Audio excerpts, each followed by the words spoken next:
안녕하세요. 저는 두 딸을 두고 있는 엄마입니다. 제게는 듬직한 남편과 사랑스러운 두 딸이 있는데요. 누구한테나 가족은 소중한 존재겠지만 저는 좀 더 특별하게 사랑하고 있다고 말씀드리고 싶네요. 특히나 둘째 딸이 제게 남다른 아이입니다. 제 배 아파 낳은 자식은 아니거든요. 그러나 저와 몇 개라도 핏줄이 섞인 둘째가 서운하지 않게 현재 너무도 아껴주고 있습니다. 말했다시피 둘째는 저희 부부의 친자식이 아닌데요. 이걸 둘째 딸에게 밝히는 것이 참 어려워서 얘기를 미루고 미루다가 결국 둘째가 결혼할 남자를 데리고 왔을 때 알려주게 되었거든요. 둘째에게 모든 사실을 고백하기까지 정말 오래 걸렸는데 그간의 험난한 과정을 사연으로 써보고자 찾아왔습니다.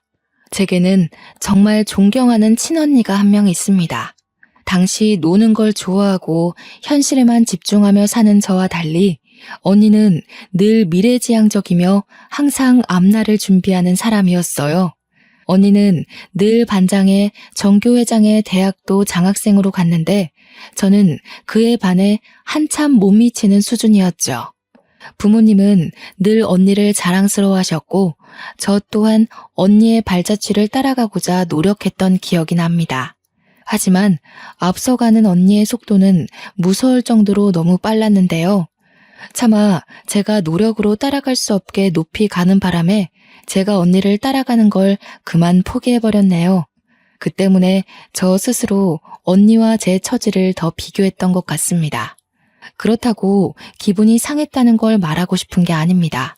제가 친언니의 승승장구를 온전히 축하할 수 있었던 건 아마 저희 집에서 부모님과 언니가 저를 두고 못났다고 비교와 구박은 하지 않아서 그럴지도 모르겠네요. 부모님과 언니는 오히려 저더러 하고 싶은 거나 원하는 걸 찾아서 하길 응원만 해주었고 무얼 하든 제가 행복하기만을 바랬습니다. 이런 가치관은 제게만이 아니라 우리 가정의 가훈이기도 해요. 식구들이 모두 착하고 마음 좋으니까 저는 사춘기가 오지도 않았던 걸로 압니다. 오히려 사춘기 당시 제가 식구들의 눈치를 보며 괜히 분란 일으키지 않도록 노력했죠. 친언니는 수석으로 의대를 나와 산부인과 의사가 되었을 만큼 똑똑한 인재였는데요. 그런데 제가 정말 놀랍다고 느낀 건 한국 의대가 아니라 프랑스 유학파라는 것이에요.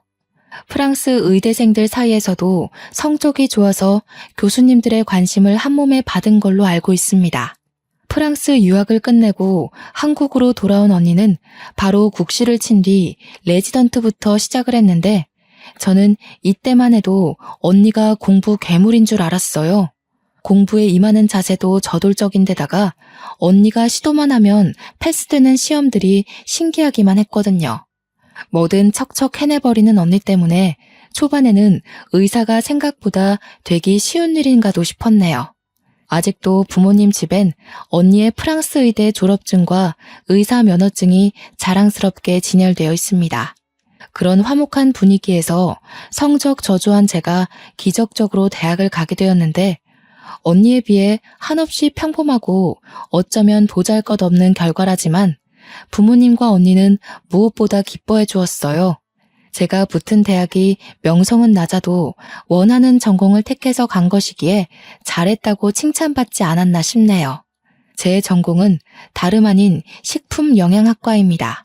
저도 중학생 때부터 언니를 따라 병원에서 일하는 사람이 되고 싶었지만 병원 관련 공부가 저한테 너무 안 맞더라고요.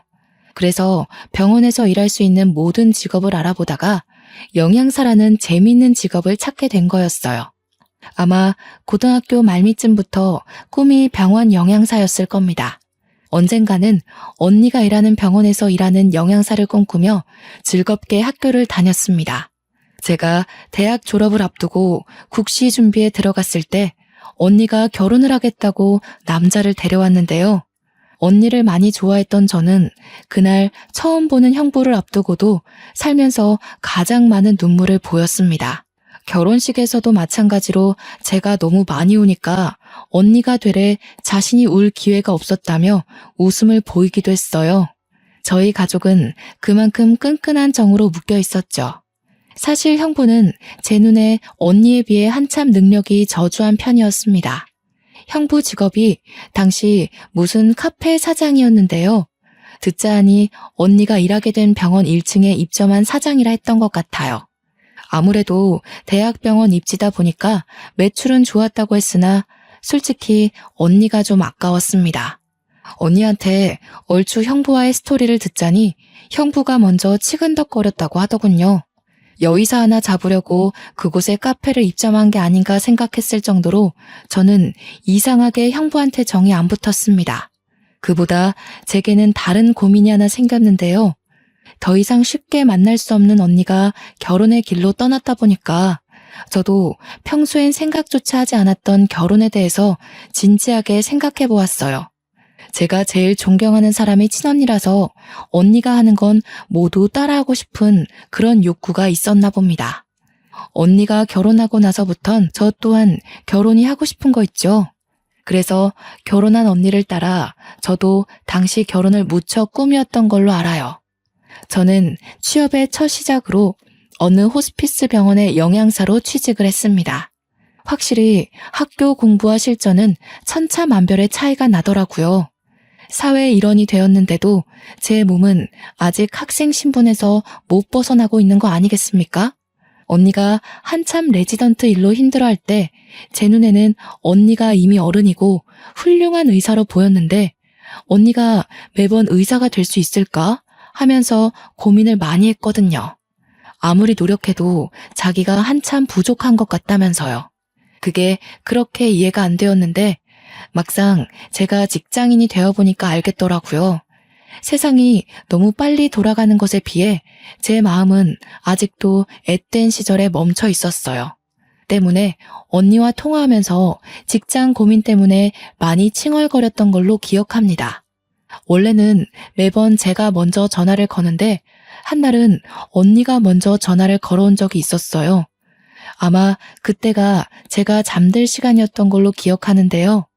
그날 언니를 끝까지 붙잡지 못한 것이 내내 제 가슴 한켠에 후회로 남아있어요. 전화를 받았는데 언니 목소리가 어딘가 모르게 이상한 겁니다. 꼭 온 사람처럼 불안하게 떨리는 소리였어요. 언니, 무슨 일 있어? 목소리가 왜 그래? 이 시간에 전화 안 하잖아. 설마 오늘도 집에 안 들어가고 야근이야? 근데 목소리가 우는 소리 같은데? 만나서 얘기해줄게. 오늘만 너희 자취방에서 자도 될까? 허락만 해주면 나 지금 바로 출발할 생각이거든.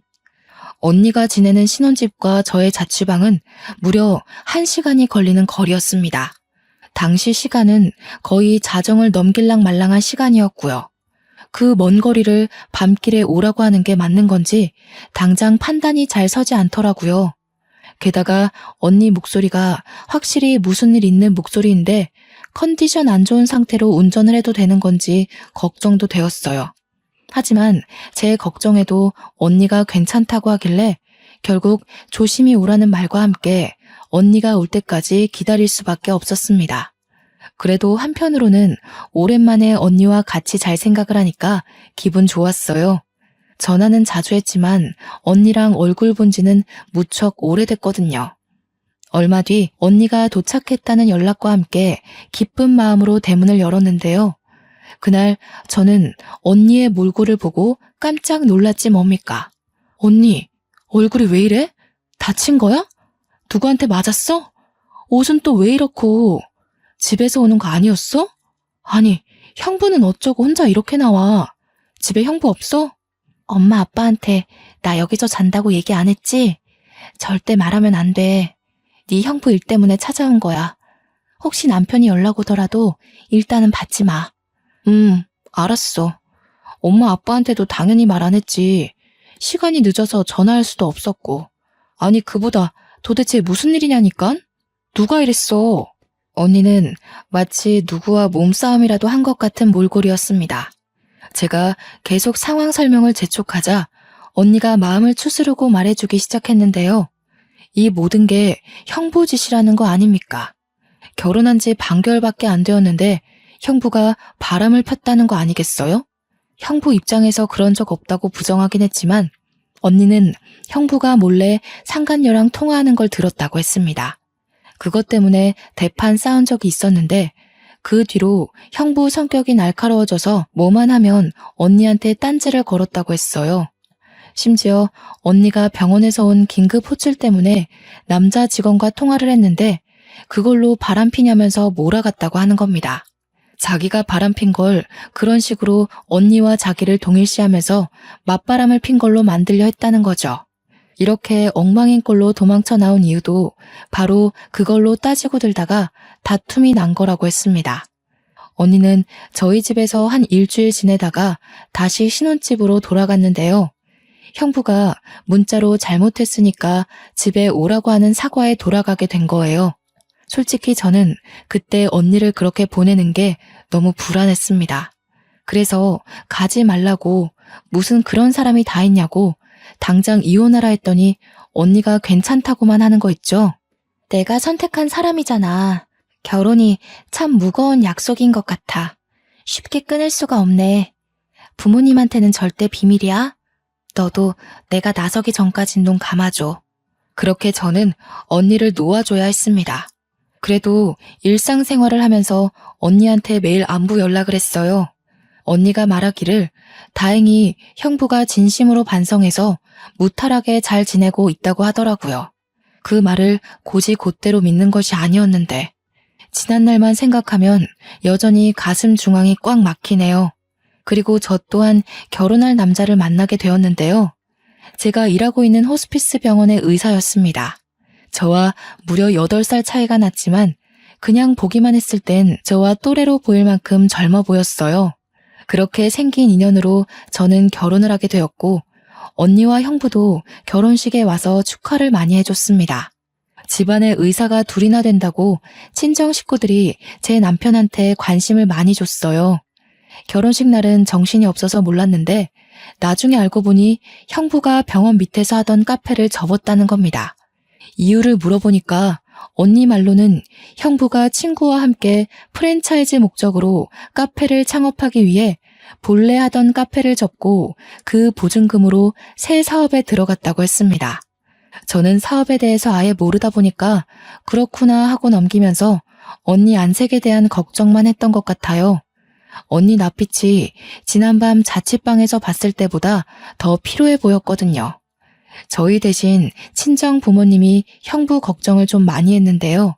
사업 함부로 시작하는 거 아니라면서 하고 있던 카페가 잘 되고 있었는데 왜 그런 모험을 하냐고 살짝 잔소리를 했던 걸로 압니다.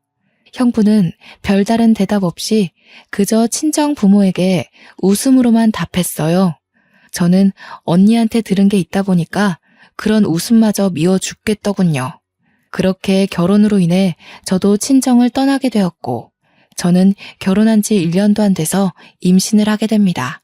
제가 평생 친언니를 존경할 수밖에 없는 이유가 바로 이 계기로 인해 확고해졌는데요. 언니는 제게 가족이기도 하지만 동시에 은인이기도 합니다. 제가 임신한 당시 혈압이 급증하는 바람에 조산을 해야만 했는데 듣기로는 조산이 아이한테 굉장히 위험한 걸로 알고 있어요. 제왕절개로 태어난 제 아이는 바로 인큐베이터 신세를 지게 되었는데 아니나 다를까 제 아이가 폐 부분이 아직 덜 발달된 채로 태어났대요. 그래서 다른 의사들이 더더욱 제 아이를 가망 없는 신생아로 보더라고요. 저는 아이를 한번 안아보지도 못하고 신생아 집중치료실로 보내야만 했고 그 심정은 정말 온 세상이 무너질 정도로 괴로웠습니다. 저를 위로하는 식구들이 보이지 않을 정도로 가슴 앓이를 꽤 했네요. 저는 언니가 일하는 산부인과에서 아이를 낳았어요. 그래서 언니가 특히 제게 많은 위로를 해주었습니다. 또 의사로서 제 아이를 살리기 위해 포기하지 않는 노력까지 직접 보여주었죠. 다른 의사들이 저희 언니를 보며 고개를 내저었고 다른 교수님까지 와서 언니를 따로 불러 면담을 했을 정도로 제 아이는 가망이 없는 아기였거든요. 저한테는 언니가 제 아이를 살릴 수 있는 마지막 지푸라기인 셈이었지만 모두가 나서서 제 아이를 살리기 어렵다고 하니 한편으론 언니한테 헛수고를 시키는 게 아닌가 싶어 미안할 지경이었습니다. 하지만 친언니는 프랑스 병원에서 살렸던 사례가 있다며 끝까지 아이를 위해 자기 고집을 밀어붙였고 끝내 아이가 기적처럼 제 품에 안기게 되는 기적을 일으켰죠. 당시 병원 직원들이 다 놀랐던 걸로 알아요. 그러나 제 품에 있으면서도 아이는 한 번씩 심장 박동수와 혈중 산소 농도가 엎치락 뒤치락이 심해서 안심할 수 없었는데요. 물론 그때마다 친언니의 끈질긴 노력 덕분에 아이는 어느덧 호흡기를 뗄 수 있었습니다. 제 아이를 위해서 친언니가 밤잠까지 설쳐가며 과로를 했는데요. 친언니는 제 아이에게만 유독 절실한 게 아니더라고요. 직접 눈으로 보니까 어느 신생아한테나 진심을 다하는 의사라는 걸 금방 알 수 있었어요.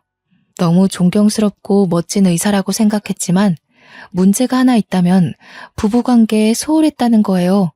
일에 미친 사람이라고 욕먹으면서까지 친부랑 싸우는 일이 많았던 걸로 압니다.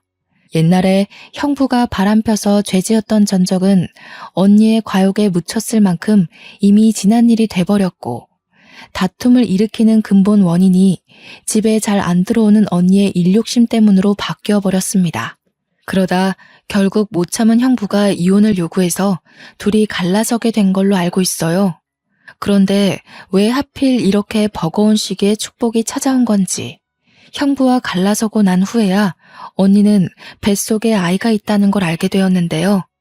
너무 걱정이 되었던 건 언니는 배가 불러 티가 날 때까지도 휴직을 안 내고 일을 했어요. 그 때문에 언니 체력은 바닥날 대로 바닥이 났죠. 그래서일까요?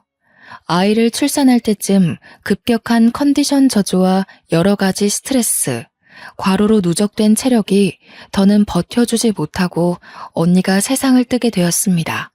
너무 괴로웠어요. 언니가 부모님께 알리지 말라고 해서 언니의 처지를 저만이 알고 있었는데 유일하게 알고 있는 제가 언니를 위해 아무것도 해주지 못했다는 사실이 미치게 힘들었습니다. 이 상황에 가장 미웠던 건 형부라는 존재였어요.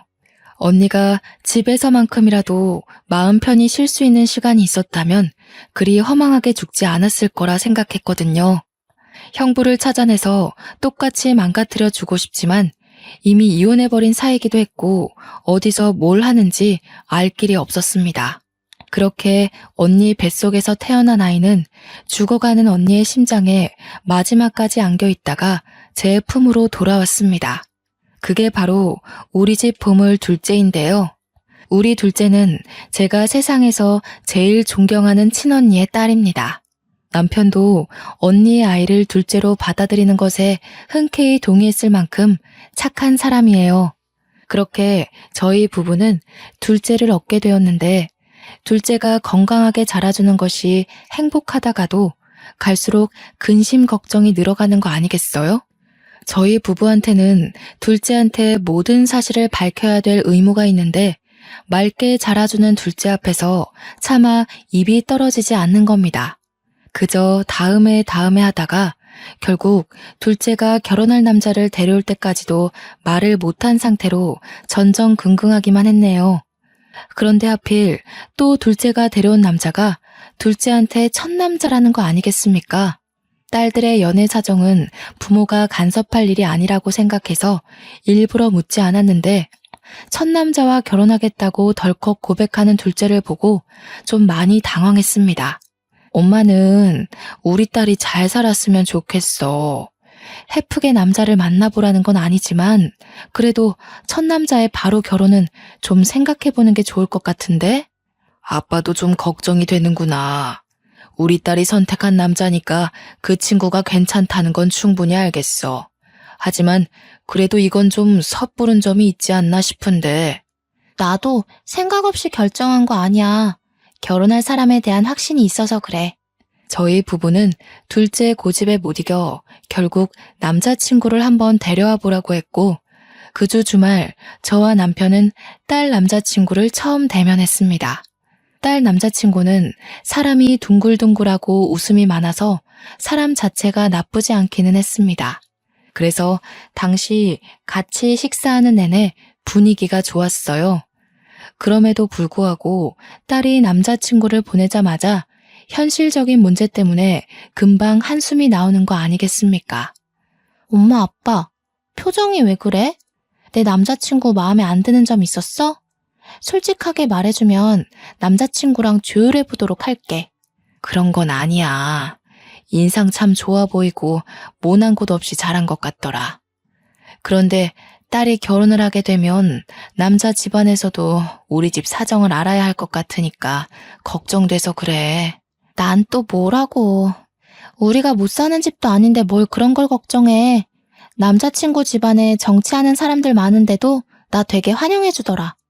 둘째 딸은 제가 경제력 때문에 걱정한다고 봤지만 차라리 그 문제였다면 일이 크게 가슴이 미어지진 않았을 겁니다.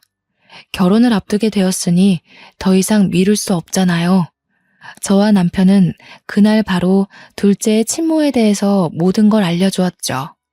최대한 둘째가 상처받지 않게 조심히 말을 했습니다. 실은 내가 네 엄마가 아니라 이모야. 그동안 말 못해서 미안해. 말해야지 하면서도 엄마가 이렇게 용기가 없었다. 우리 딸 상처받게 하려고 자식으로 받아들인 게 아닌데 한솔이 너가 상처받을 게 두려워서 엄마가 너무 망설였어. 차라리 더 빨리 얘기했다면 둘째가 덜 충격이었을까요? 역시나 둘째는 저와 남편의 장황한 설명에도 이렇다 할 반응을 보이지 않았습니다. 둘째 나이 30을 바라보는 시점에서 딸은 자기가 입양된 아이란 사실을 알게 되었는데 당연히 상처가 될 수밖에 없겠죠. 부모인 줄 알았던 사람들이 사실은 이모와 이모부라니 누가 그걸 단번에 이해할 수 있겠습니까? 그 아픔을 감히 가늠조차 할 수가 없어서 저와 남편은 마냥 둘째의 대답만을 기다렸는데요. 장난치는 거야? 남자친구가 그렇게 마음에 안 들었어? 아무리 그래도 어떻게 이런 식으로 거절을 해. 거짓말하는 거지? 겨우 내비친 둘째의 반응은 부정과 어리둥절한 얼굴이었어요. 당장 어떤 반응을 보여야 하는지도 몰라 계속 멍 때리는 표정이었습니다.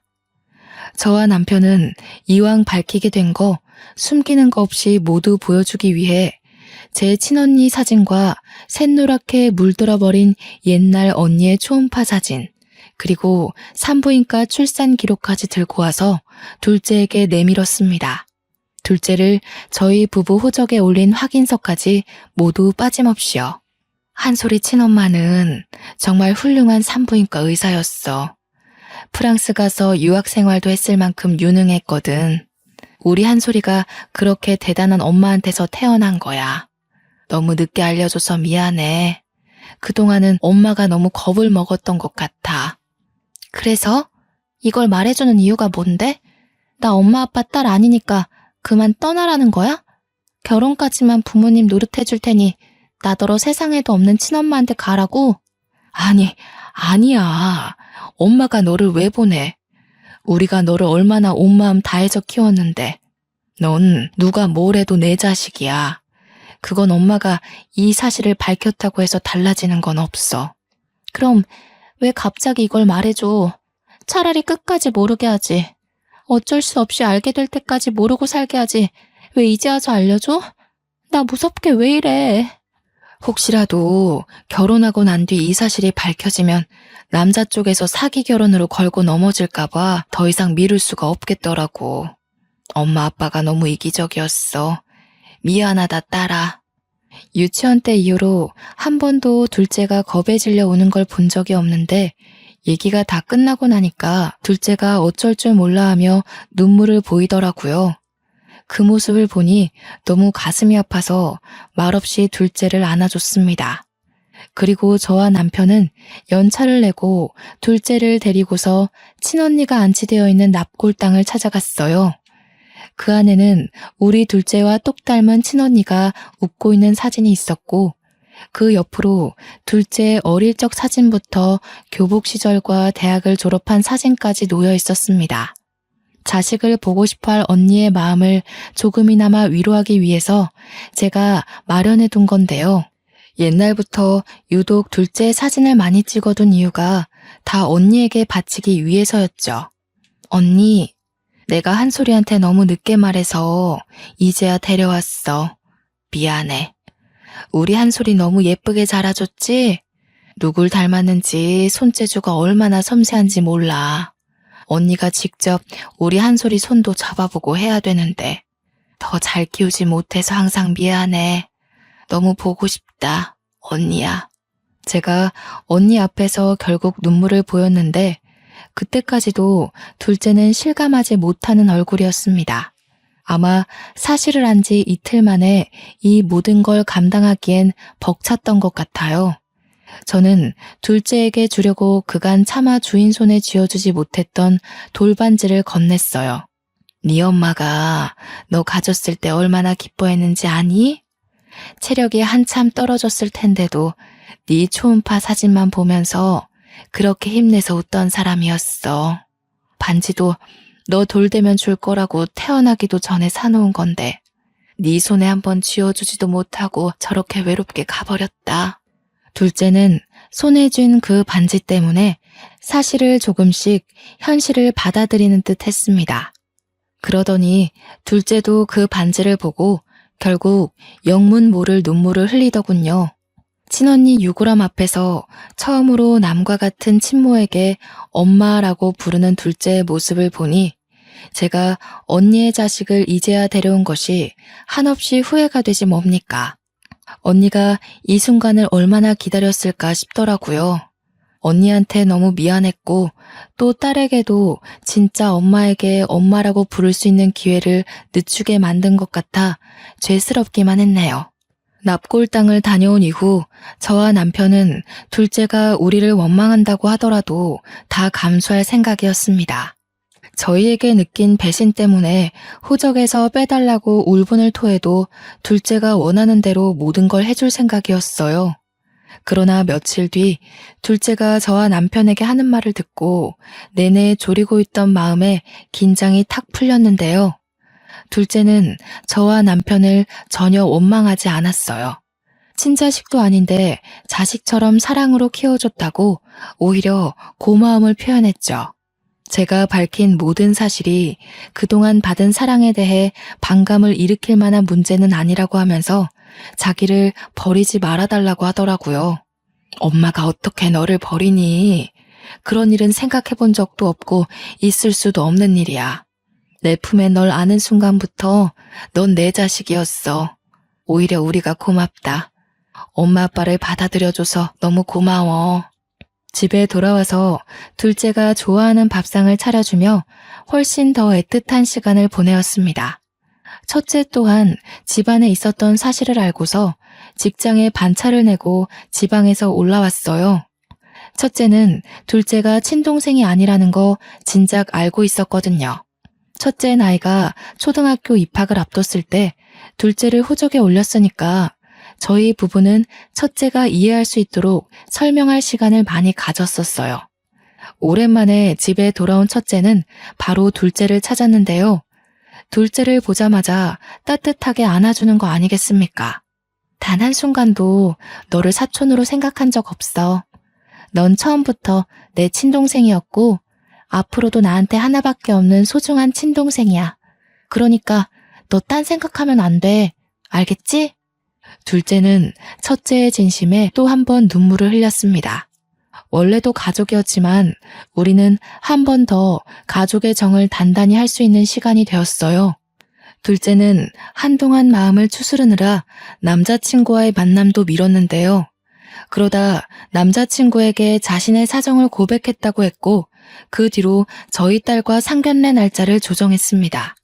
상견례 자리에 가기 전까지도 혹시 예비사돈 집안이 우리 둘째의 남다른 처지를 탐탁지 않아 하면 어쩌나 걱정 많이 했어요. 그런데 제가 걱정했던 부분이 무용지물이었을 정도로 정말 어처구니 없는 상황을 직면하게 되었는데요. 먼저 와 있는 사돈 식구들을 보고 저는 자리에 앉지도 못한 채 놀랐지 뭡니까. 제가 아주 잘 아는 사람 한 명이 사돈 쪽 좌석에 앉아 있는 겁니다.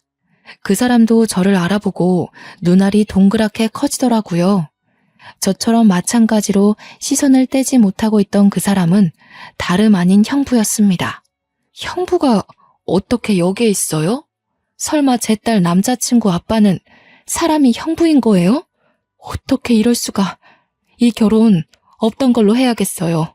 한솔이한테 형부 일은 절대 모르게 하고 싶었는데 이런 식으로 낯짝 보여주게 될 줄은 몰랐네요. 그동안 잘 지내셨나 봐요? 우리 언니가 당신 때문에 무슨 꼴로 떠났는데. 무슨 소리 하는지 모르겠습니다만 사람 잘못 본 거 아닙니까? 초면에 결례가 심하네요. 아들아, 너는 이런 저급한 집안이랑 연을 맺겠다는 거냐? 나야말로 이런 결혼 허락 안 해요. 저와 남편 빼고 모든 사람들이 영문도 모르고 앉아있는데 곧 얼굴이 붉어진 형부가 당황하며 앉은 자리에서 일어나더군요. 저는 형부를 보자마자 친언니 얼굴이 그 앞을 스쳐가며 그동안 형부에게 품고 있던 반감이 폭발해 버렸습니다. 때깔 좋은 형부의 얼굴을 보니 도무지 참을 수가 없더라고요. 무슨 짓이라도 저지르고 싶어서 식탁 위에 보리차를 들고 형부 얼굴에 퍼부어 버렸죠. 놀란 형부의 몰골이 쫄딱 젖어버렸는데요. 그때 형부의 새 부인이 벌떡 일어나며 저한테 소리쳤습니다. 어머머, 이봐요. 제정신이에요? 초면에 뭐 하시는 거예요? 문제가 있다면 대화로 풀 생각을 해야죠. 설명부터 해주는 게 순서 아닌가요? 이 사람 입 아프게 설명해줄 가치도 없는 사람이에요. 형부, 우리 언니 그렇게 때려가면서 이혼하자고 협박하더니 지금은 잘 먹고 잘 살고 있었네요. 이번엔 정치계통 사람들이에요. 어쩜 그렇게 돈 있는 사람만 잘 찾아다닌대요? 형부는 여자 돈 보고 결혼하는 사람이잖아요. 그래서 우리 언니 재산 떼먹으니까 좋았어요? 무슨 소리 하는 거야? 내가 언제 네 언니 재산을 떼먹었다고 그래? 이혼해서 재산 분할한 게 왜 떼먹는 거야? 법이 시키는 대로 했을 뿐이야. 가진 것도 능력도 없는 형부를 우리 언니는 책임까지 느껴가면서 끝까지 쥐고 있었어요. 언니한테 애가 있었다는 것도 몰랐겠죠. 당신이 돈 빼먹을 다른 여자 찾는 동안 우리 언니는 형부 때문에 극심한 스트레스로 출산하다가 세상을 떴어요. 뭐라고? 애가 있더니 그건 또 무슨 억측이야. 뭐가 어찌됐건 나는 모르는 사실이야. 이미 네 언니랑 이혼을 한 상태고 네 언니가 어떻게 됐든 말든 내 알 바 아니라고. 진작부터 형부라고 부르기 가짜났었는데 지금까지도 되바라진 인성으로 지내줘서 다행이네요. 내가 언젠가 만나게 되면 꼭 언니가 당한 거 손톱만큼이라도 갚아주려고 벼르고 있었거든요. 그러니까 한 대 더 맞으세요. 이번에 저는 형부의 싸다구까지 날렸습니다. 그리고 들고 있던 가방으로 형부를 패기 시작했죠. 저는 똑똑히 기억하고 있습니다. 형부가 새로 꾸린다던 프랜차이즈 사업이 쫄딱 망해서 거짓골이 되었는데 그것 때문에 자격지심이 심해져 우리 언니한테 폭언과 폭력을 일삼았다는 걸요. 제가 결혼하는 바람에 저한테 피해주기 싫던 언니는 거의 병원에서 간이 침대를 놓고 쪽잠을 잤다는 것도 들어서 알고 있어요. 이 모든 사실을 입 밖으로 꺼냈더니 예비 사돈 쪽에서 얼굴이 새하얗게 질려 있더군요. 형부는 비굴할 정도로 세부인 앞에 머리를 조아리며 변명을 하기 시작했습니다. 사돈 집안에 정치인들이 많다더니 알고 보니까 저 세부인이 전 국회의원인 거 아니겠어요? 그래서 보잘것없는 형부와 재혼을 한다고 했을 때 세부인 집안에서도 반대가 심했다고 하네요. 말 그대로 형부가 너무 스펙도 없는데 이혼남이기까지 하니까 쪽팔렸기 때문이겠죠.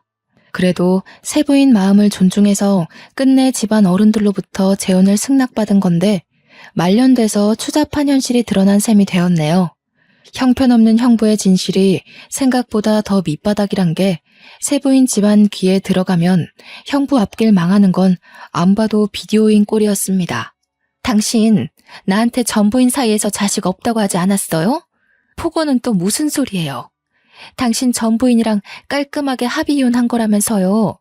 도대체 이게 다 뭔 난리예요? 없어. 자식 없는 거 맞아. 합의 이혼도 맞고. 이 사람이 전부인 동생인데 별 뜻 없이 그냥 나한테 용심 부리는 거야. 내가 다 해결할게. 당신은 신경 쓸 거 아무것도 없어. 내가 여기서 그대로 다 밝히기엔 우리 한솔이한테 상처밖에 안 될 테니까 말은 삼갈게요. 사모님 집안 생각해서 제안하는 건데 이 남자에 대해 궁금한 거 있으면 증거물 다 대줄 수 있거든요. 당장 원하시면 저희 집으로 안내할 수도 있어요. 제가 세게 나오자 형부가 당황해서는 제게 제정신이냐면서 무슨 일을 꾸미려는 거냐고 언성을 높였는데요. 세부인은 형부의 말을 가로채며 제 말을 더 들어보려고 했습니다. 상당히 충격받은 것 같더라고요. 세부인도 나름대로 머릿속을 정리할 시간이 필요했는지 다음날 연락 달라고 하면서 제게 명함 하나 주고서 자리를 먼저 떠났습니다.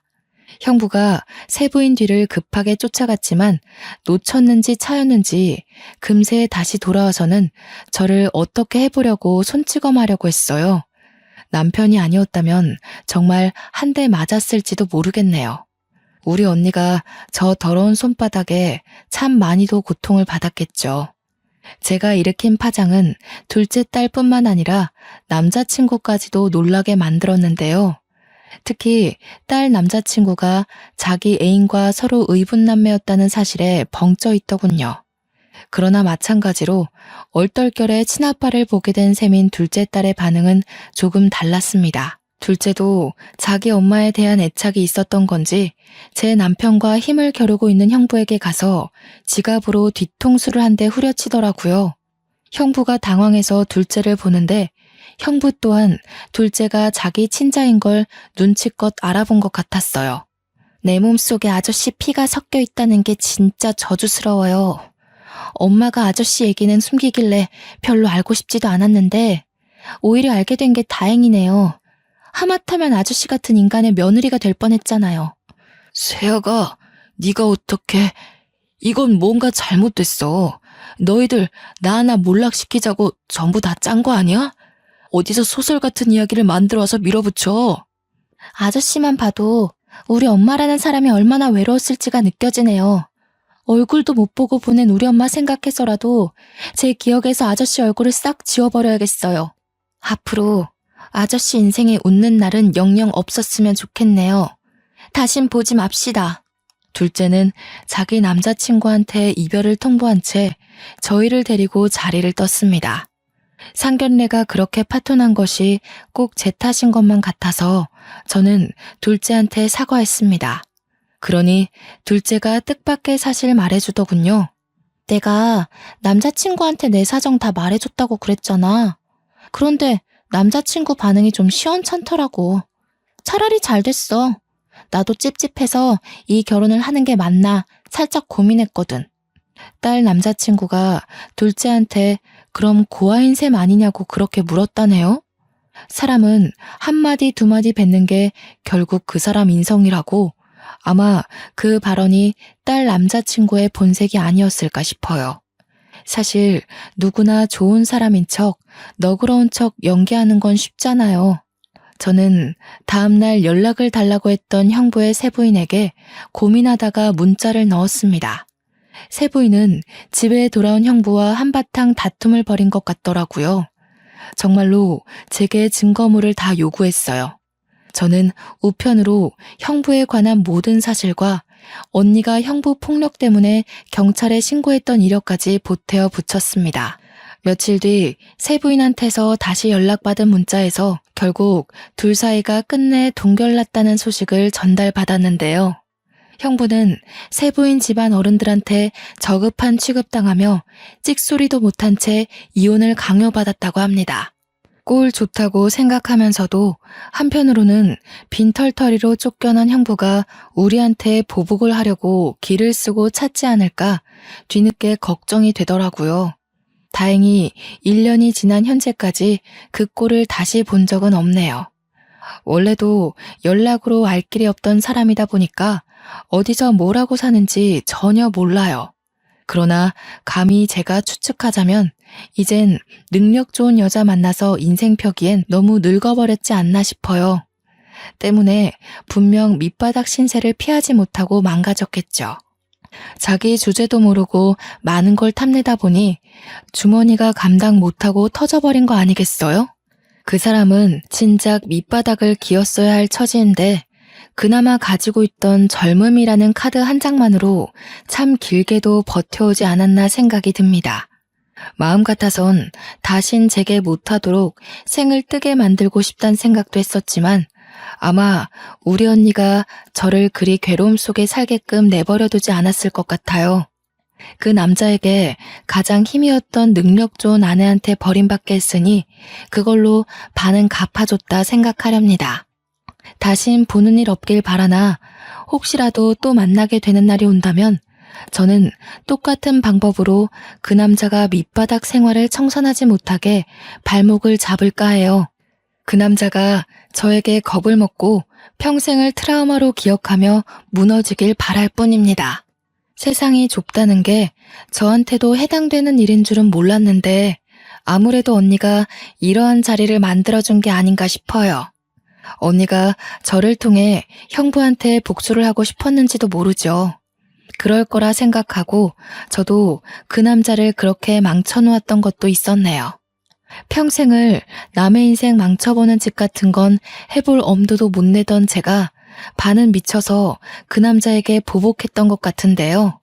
지나서 생각해보니 그 순간이 참 두려운 상황이었던 거 있죠.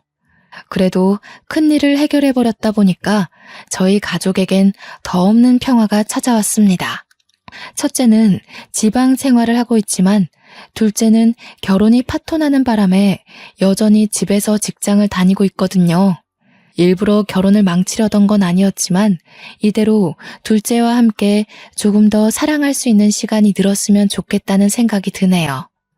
최대한 나쁜 짓을 안 하고 살아가려 했는데 제 손으로 누군가의 인생을 망쳐버렸다 보니 가끔씩은 참 죄책감이 들 때가 있어요. 이 감정은 상대가 원수건 말건 상관이 없는 기분인 것 같아요. 그때마다 착한 제 남편이 곁에서 위로해주지만 그럼에도 이렇게 한 번씩 올라오는 감정들이 있네요. 이 사연을 쓰면서도 제 감정이 화가 났다, 자책했다, 정신없이 날뛰었답니다. 이마저도 제 스스로가 극복해야 할 숙제로 남겠죠. 부디 언젠가 친언니와 함께하는 날이 다시 오게 된다면 언니한테 칭얼거리고 싶어요. 처한 현실들이 너무 힘들었지만 언니 생각 하나로 모든 걸 이겨냈었다고 말입니다. 아마 심성 고운 제 언니는 오히려 저더러 고생 많았다고 사과를 하지 않을까 싶네요. 이 시간 내내 제 딴에는 참 길었던 사연으로 느껴집니다. 마치 당시로 돌아간 것 같아서 중간중간 가슴이 꽉 막히는 듯한 기분을 느끼기도 했어요. 그래도 글을 마무리하게 되니 제 마음도 같이 정리가 된 것 같아요. 왠지 모르게 개운합니다. 이젠 저의 앞길에 이보다 더 큰 방지턱은 없을 거라 생각이 들어요. 지나간 과거에 제 기억을 묶어두지 않고 행복할 미래만 바라보고자 노력해야겠습니다. 그만 사연을 마치도록 하겠습니다. 감상해주신 분들 모두 행복하길 기원할게요.